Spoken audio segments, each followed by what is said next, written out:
ሰላም የተወደዳችሁ ቤተሰቦች እንዴት ናችሁ? እንኳን በሰላም ወደ ፋኖስ ኢትዮጵያ መጣችሁ። እንግዲህ በዛሬ ትምህርታችን በጣም ለየት ያለ ክፍል ይዤላችሁ መጥቻለሁ።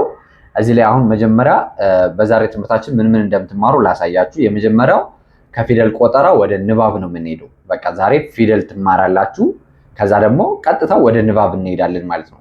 ከአሁን በፊት በርካታ ጽሁፎችን በርካታ የፊደል ትምህርቶችን አስተምሬያችኋለሁ። ከዛ ላይ የተወሰነ እውቀት ያላችሁ ልጆች ዛሬ ለመከታተል በጣም ቀላል ይሆንላችኋል ማለት ነው። ያው እዚህ ላይ እንደምትመለከቱት ፊደሎችን እንቆጥራለን። አሁን እዚህ ጋር ከሀ በዚህ በኩል ያው እዚህ ጋር ተራ ቁጥር ተመልከቱ። ከሀ እስከ ተ ማለት ነው የመጀመሪያዎቹ አሉ። ከዛ ቆጥራቸዋለሁ እዚህ ላይ እንደምትመለከቱት።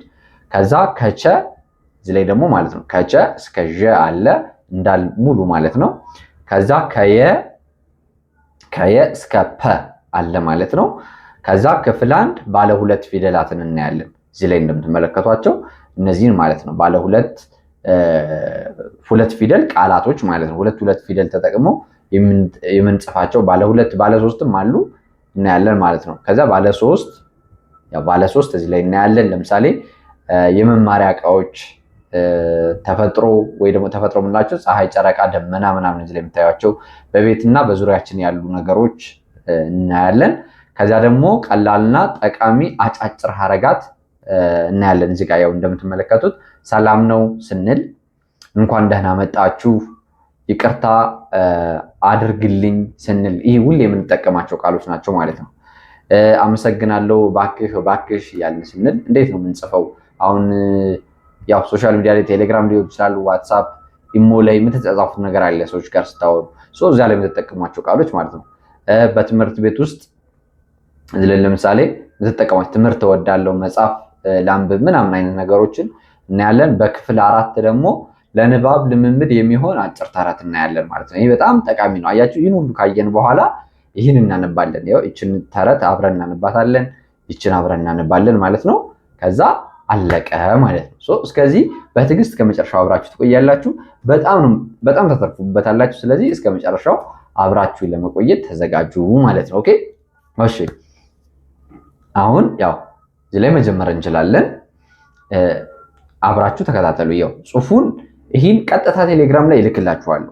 ስለዚህ ከእናንተ የሚጠበቀው ሊንክ ከስራ አስቀምጥላችኋለሁ። ሊንኳን ተጭናችሁ ገብታችሁ ቴሌግራም ላይ መጽሐፉን ስልካችሁ ላይ ሆነ ኮምፒውተራችሁ ላይ አውርዳችሁ እንድታነቡ ፒዲኤፍ አድርጌ አስቀምጥላችኋለሁ ማለት ነው። አሁን በደንብ መከታተል ብቻ ነው። ወይ ደግሞ መጽሐፍ ከፈለጋችሁ ስንጨርስ እያስቆማችሁ ትጽፋላችሁ ማለት ነው። እሺ የመጀመሪያዋ ሀ። እሺ ሀ፣ ሁ፣ ሂ፣ ሃ፣ ሄ፣ ህ፣ ሆ፣ ለ፣ ሉ፣ ሊ፣ ላ፣ ሌ፣ ል፣ ሎ። ከዛ ድጋሚ እዚህ ላይ ሐመር ውሃን እናገኛለን። ሀ፣ ሁ፣ ሂ፣ ሃ፣ ሄ፣ ህ፣ ሆ፣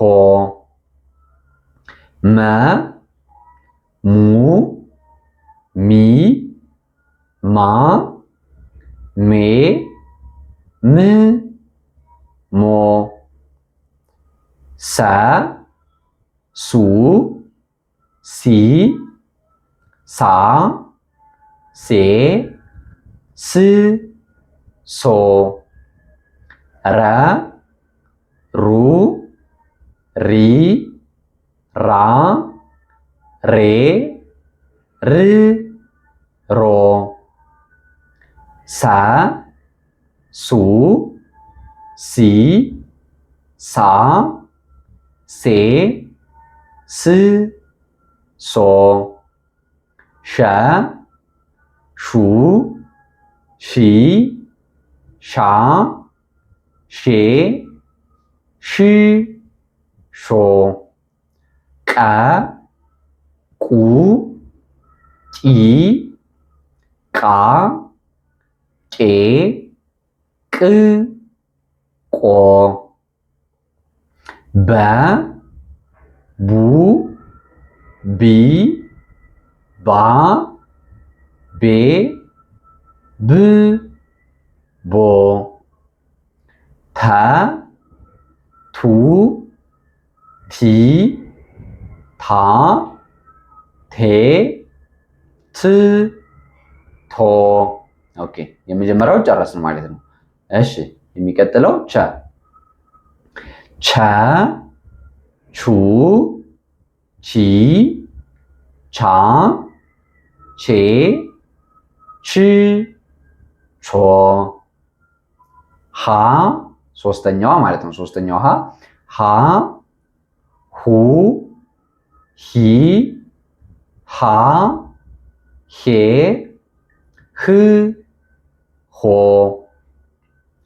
ነ ኑ ኒ ና ኔ ን ኖ ኘ ኙ ኚ ኛ ኜ ኚ ኞ አ ኡ ኢ አ ኤ እ ኦ ከ ኩ ኪ ካ ኬ ክ ኮ ኸ ሁ ሂ ሃ ሄ ህ ሆ ይሄኛውን ካያችሁ ይችኛዋ ትንሽ ኸ እንላታለን እንጂ ሌላው ከሃ ቤቶች ጋር ተመሳሳይ ነው። ስለዚህ አራተኛ ሃ ማለት ነው። ስለዚህ ከሞክሸ ፊደሎቹ ውስጥ ይሄ አራተኛው ሃ ነው ማለት ነው። ሃ ብዙ ፊደል ያላት ፊደል ነች። ብዙ ሞክሸ ያላት ፊደል ነች ከዚህ ከአማርኛ የፊደል ገበታ ውስጥ ማለት ነው። እሺ እንቀጥል። ወ ው ዊ ዋ ዌ ው ወ አ ኡ ኢ አ ኤ እ ኦ ዘ ዙ ዚ ዛ ዜ ዝ ዞ ዠ ዡ ዢ ዣ ዤ ዥ ዦ መልካም። አሁን ሁለተኛውን ክፍል ጨረስን ማለት ነው። እሺ ወደ ሶስተኛው የ ከሚለው እንሄዳለን። የ ዩ ይ ያ የ ይ ዮ ደ ዱ ዲ ዳ ዴ ድ ዶ ጀ ጁ ጂ ጃ ጄ ጅ ጆ ገ ጉ ጊ ጋ ጌ ግ ጎ ጠ ጡ ጢ ጣ ጤ ጥ ጦ ጨ ጩ ጪ ጫ ጬ ጭ ጮ ጰ ጱ ጲ ጳ ጴ ጵ ጶ ጸ ጹ ጺ ጻ ጼ ጽ ጾ ጸ ድጋሚ ነው እዚህ ላይ ጸ ጹ ጺ ጻ ጼ ጽ ጾ መልካም ፈ ፉ ፊ ፋ ፌ ፍ ፎ ፐ ፑ ፒ ፓ ፔ ፕ ፖ። አሁን ፊደል ላይ ጨረስን ማለት ነው። አይ ቲንክ ቶሎ ቶሎ ነው ያልነው፣ ግን ደግሞ ጥርት አድርጌ ነው ያልኩላችሁ ብዬ አስባለሁ። ያው መደጋገም ትችላላችሁ። አሁን ቪዲዮውን ከዚህ እየተመለሳችሁ ፊደሎችን ማየት ትችላላችሁ ማለት ነው። ኦኬ እሺ፣ አሁን ወደሚቀጥለው ክፍል 1 ላይ ነው የምንሄደው። ክፍል 1 ባለ 2 ፊደል ቃላቶች እናያለን። በእርግጥ ባለ 3ቶችም አሉ እዚህ ላይ። ያው እዚህ ላይ ሰ ይላል። ሰ ው ሰው ይላል። ውሃ ውሃ። እሺ፣ አገር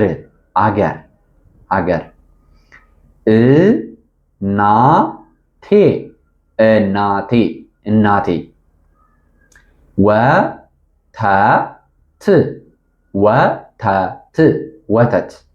ወተት ቤት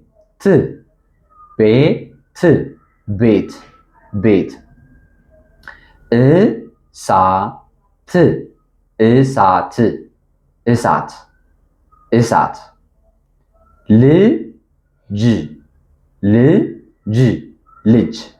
ልጅ አባቴ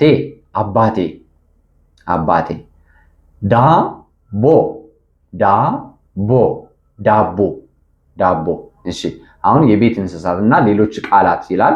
እዚህ ላይ ደግሞ እዩ። እሺ፣ አሁንም እዚህ ላይ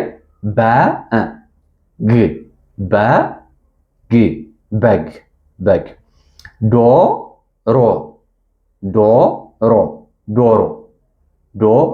ዶሮ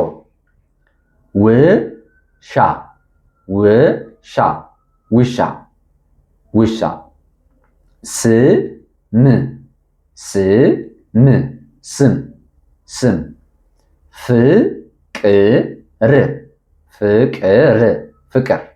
ፍቅር ላም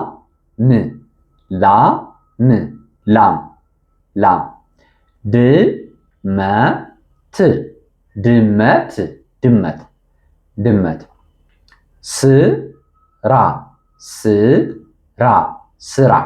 ስራ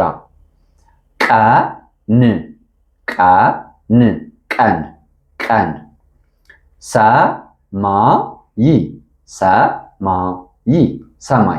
ሰማይ።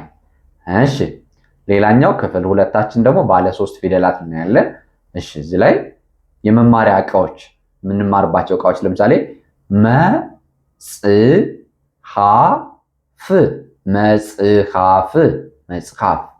መጽሐፍ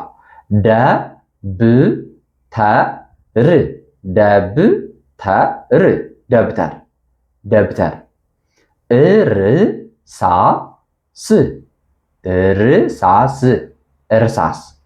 እርሳስ ከተፈጥሮ ጋር የተገናኙ ደግሞ ፀሐይ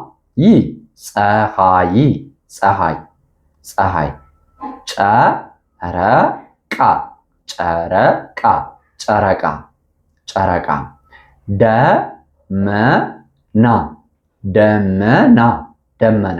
ደመና። እሺ፣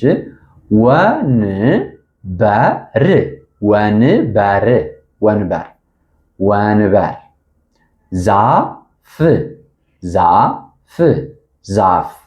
ዛፍ አበባ። እሺ፣ አሁን እነዚህን ካየን አብዛኞቹ ስለያየ ናቸው። ያው ባለ 3 ፊደል ቃላቶች ናቸው። በእርግጥ እዚህ ላይ አሁን ወንበር የሚለውና እዚህ በኩል መጽሐፍ፣ ደብተር የሚሉት እርሳስ እንትን ናቸው። ግን ስቲል ያው ዋናው ኮመን ይሄ የተለመዱ የምንጠቀምባቸው በአጠገባችን ያሉ እቃዎችና ነገሮች ናቸው ማለት ነው። እሺ፣ ወደ ክፍል 4 ደግሞ ቀላልና ጠቃሚ አጫጭር ሐረጋት እናያለን ማለት ነው። ለምሳሌ አሁን ሰላም ነው እንላለን። ሰላም ነው። እሺ፣ መደበኛ የሰላምታ መለዋወጫ ሐረግ ነው። ስለዚህ ይህ ምንድነው? መደበኛ የሰላምታ መለዋወጫ ሐረግ ነው። ስለዚህ ማንኛውም ሰው ታገኙ ሰላም ነው ትላላችሁ። ይህ መደበኛ የሆነ ሰላምታ ነው ማለት ነው። እሺ እንኳን ደህና መጣችሁ፣ እንኳን ደህና መጣችሁ፣ እንኳን ደህና መጣችሁ። ይህ ደግሞ እንግዶችን በደስታ ለመቀበል የምንጠቀምበት ማለት ነው። ስለዚህ እንግዶችን በደስታ ለመቀበል የምንጠቀምበት አዲስ ሰው ሲመጣ እንግዳ ሲመጣ ምን ትላላችሁ? እንኳን ደህና መጣችሁ ትላላችሁ ማለት ነው። ዌልካም ማለት ነው። ስለዚህ እንኳን ደህና መጣችሁ። እሺ ከዛ ይቅርታ አድርግልኝ፣ ይቅርታ አድርግልኝ፣ ይቅርታ አድርግልኝ። ይሄ ደግሞ ስህተት ሲፈጠር ይቅርታ ለመጠየቂያ ይለናል ማለት ነው። ስህተት ስትሰሩ ይቅርታ ትጠይቃላችሁ አይደለ? ስለዚህ ይቅርታ አድርግልኝ ብላችሁ ትጽፋላችሁ ወይ ደግሞ ትጠይቃላችሁ ማለት ነው። መልካም። ቀጣዩ ደግሞ ምን ትላላችሁ? የሰላምታና የማህበራዊ ግንኙነት ሀረጋቶች ናቸው እነዚህ ራሱ ትላላችሁ። አመሰግናለሁ፣ አመሰግናለሁ፣ አመሰግናለሁ ትላላችሁ። ለአገልግሎት ወይም ለጥሩ ነገር ምስጋና ማቅረቢያ። ያው ለአገልግሎት የሆነ ሰው ሲያገለግላችሁ ወይ ደግሞ ሲጠቅማችሁ ምን ትላላችሁ? አመሰግናለሁ ትላላችሁ ማለት ነው። ለጥሩ ነገር ምስጋና ማቅረቢያ ነው ይሄ ቃል ማለት ነው። ሌላኛው እባክህ፣ እባክህ፣ እባክሽ ለሴት እና ለወንድ ማለት ነው። እባክህ ስትሉ ለወንድ ነው፣ እባክሽ ለሴት። በትህትና ለመጠየቅ የምንጠቀምበት ሐረግ ነው ማለት ነው። ይሄ ደግሞ ትህትና ዝቅ ብላችሁ ሰዎችን ስትጠይቁ እባክህ ወይ ደግሞ እባክሽ ብላችሁ ስትጽፉ ወይ ደግሞ ስትጠይቁ ነው ማለት ነው። ሶስተኛው ደህና እደሩ፣ ደህና እደሩ፣ ደህና እደሩ። በምሽት መለያያ ወቅት የምንናገረው ነው ማለት ነው። ይሄ ደግሞ ምሽት ላይ ስንሰነባበት ደህና ደር፣ ደህና ደሩ፣ ደህና ደሪ እያልን እንጠቀመዋለን ማለት ነው። ኦኬ ሌላኛው የዕለት ተዕለት ጠቃሚ ሐረጋቶች ናቸው። እነዚህም በተመሳሳይ በትምህርት ቤት ውስጥ ትምህርት ቤት እያላችሁ ልትጠቀሟቸው የምትችሉ ቃላቶች ትምህርት እወዳለሁ፣ ትምህርት እወዳለሁ። እስቲ ኮሜንት ላይ ተጽፉልኛላችሁ። እነዚህን አብዛኞቹን ጻፉ ከስር እያስቆማችሁ አንዳንድ ቪዲዮውን ከስር ተጽፉልኛላችሁ። ትምህርት እወዳለሁ ትላላችሁ ጋር ትምህርት እወዳለሁ። መጽሐፍ ላንብብ፣ መጽሐፍ ላንብብ፣ መጽሐፍ ላንብብ ትላላችሁ ማለት ነው። ሶስተኛ እሺ ይሁን፣ እሺ ይሁን፣ እሺ ይሁን ትላላችሁ። ኦኬ በቤትና ፍላጎትን መግለጫ ቤት ላይ ስትሆኑ ለምሳሌ እናቴን እወዳታለሁ፣ እናቴን እወዳታለሁ፣ እናቴን እወዳታለሁ ትላላችሁ። ርቦኛል ዳቦ ስጠኝ ትላላችሁ። ርቦኛል ዳቦ ስጠኝ ትላላችሁ። እናንተ ደግሞ እስኪ እርቦኛል እንጀራ ስጠኝ ብላችሁ መጻፍ ትችላላችሁ ከስር። ዛሬ ደስተኛ ነኝ፣ ዛሬ ደስተኛ ነኝ ትላላችሁ። ዛሬ ደስተኛ ነኝ። ኦኬ ወደ ኔክስት እንሂድ። ክፍል 4 ለንባብ ልምምድ የሚሆን አጭር ተረት እናያለን ማለት ነው። እችን ተረት አብረን እናነባታለን። ስለዚህ በደንብ ተዘጋጁ። ይኸው ከዕለታት አንድ ቀን፣ ከዕለታት አንድ ቀን በአንድ ትልቅ ጫካ ውስጥ አንድ ኩሩ አንበሳ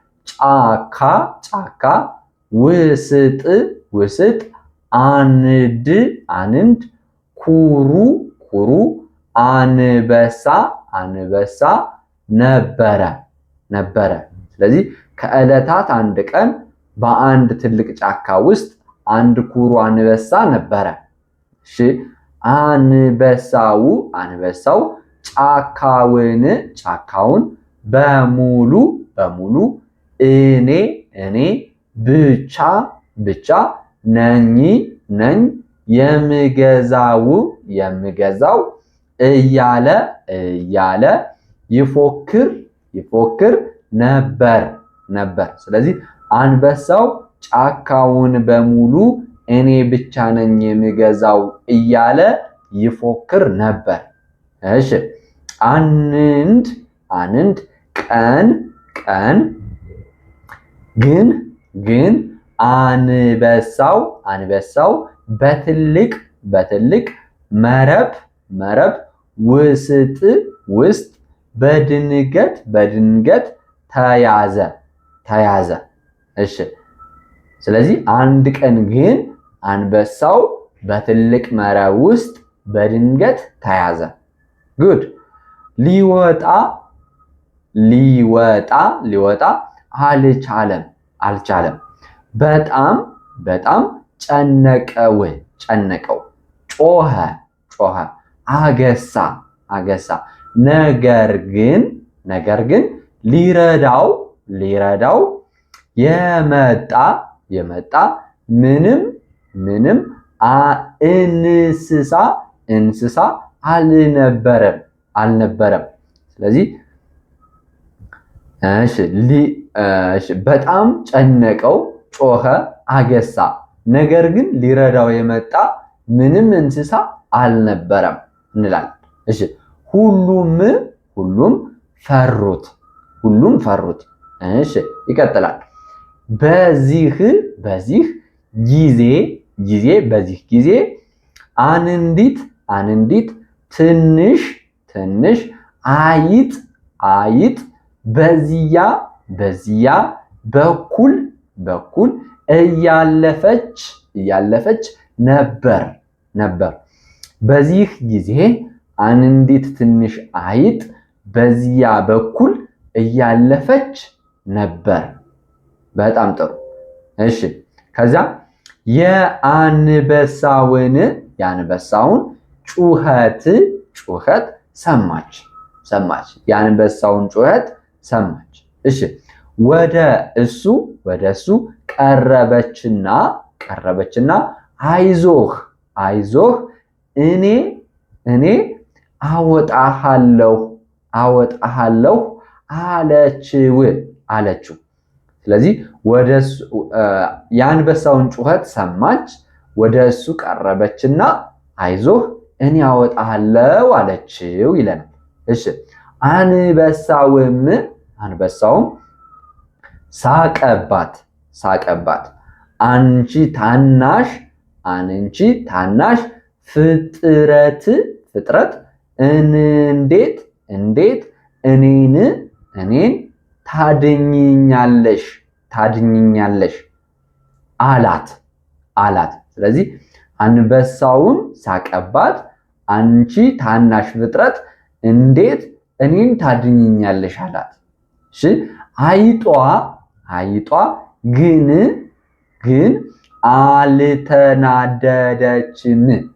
አልተናደደችም። አይጧ ግን አልተናደደችም።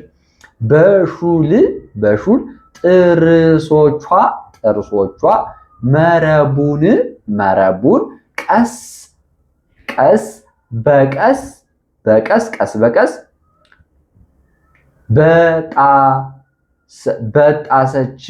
በጠሰችው። ስለዚህ በሹል ጥርሶቿ መረቡን ቀስ በቀስ በጠሰችው። አንበሳውም ከመረቡ ወጣ። ከዚያ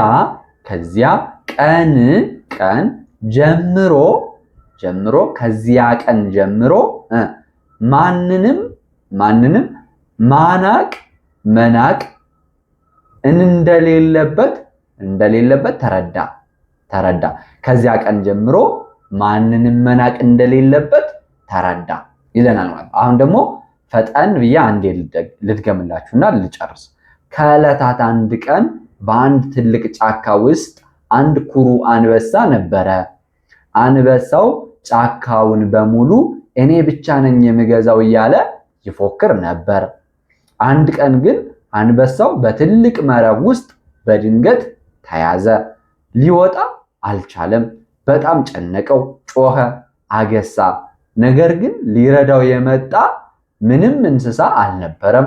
ሁሉም ፈሩት። በዚያ ጊዜ አንዲት ትንሽ አይጥ በዚያ በኩል እያለፈች ነበረ። የአንበሳውን ጩኸት ሰማች። ወደሱ ቀረበችና አይዞህ እኔ አወጣሃለሁ አለችው።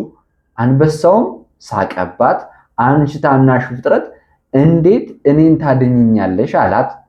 አይጧ ግን አልተናደደችም። በሹል ጥርሶቿ መረቡን ቀስ በቀስ በጠሰችው። አንበሳውም ከመረቡ ወጣ። ከዚያ ቀን ጀምሮ ማንንም መናቅ እንደሌለበት ተረዳ ይለናል ማለት ነው። ስለዚህ አሁን የተረቱ መልእክት ምንድን ነው? አሁን በዚህ ውስጥ ማንኛውንም ፍጥረት በታናሽነቱ መናቅ የለብንም፣ ትንሽ ልጆችም ትልቅ ነገር መስራት ይችላሉ የሚል መልእክት አለው። የልጆች ተረት ነው። ስለዚህ ዛሬ እናመሰግናለን። ቀጣይ ደግሞ እንግዲህ ሌሎችን ይዘቶች ይዤ መጥቻለሁ። እናንተ በደንብ እንዲገባችሁ የሚያስችሉ ኮንተንቶችን አቀርብላችኋለሁ። ከእናንተ የሚጠበቀው ላይክ፣ ሰብስክራይብ እና ሼር ማድረግ ለሌሎቹ። በግል መማር ከፈለጋችሁ ደግሞ የተደራጀ ኮርስ አለን። ከኬጅ ፊደል ከመቁጠር ጀምሮ በደንብ ማንበብና መጻፍ እስከምትችሉ የሚያስችላችሁ ፕሮግራም አለን ማለት ነው። ይህንም ለማድረግ ደግሞ በሳምንት 5 ቀን አስቡት፣ በሳምንት 5 ቀን ከሰኞ እስከ ዓርብ ማለት ነው። ከስራ ውጭ በምትሆኑበት እናንተ በምትመርጡት ሰዓት ማለት ነው። ስለዚህ በጣም በአጭር ቀን መጻፍና ማንበብ ትችላላችሁ ማለት ነው። በውስጥ መስመር ስልኬን ተጠቅማችሁ አሊያም ደግሞ ከስር ባሉት ሊንኮች ቴሌግራም ላይ፣ ዋትሳፕ ላይ እና ኢሞ ላይ ገብታችሁ አናግሩኝ። ትምህርታችሁን ዛሬውኑ ጀምሩ መልክቴ ነው። በተረፈ እስከዚህ ሰዓት አብራችሁ ስለቆያችሁ ከልብ አመሰግናችኋለሁ። ሰላማችሁ በያላችሁበት ይብዛልኝ። ሰላም፣ ፍቅር፣ ጤና ለሀገራችን። ይህ የእናንተው ምርጥ ፋኖስ ኢትዮጵያ ነው።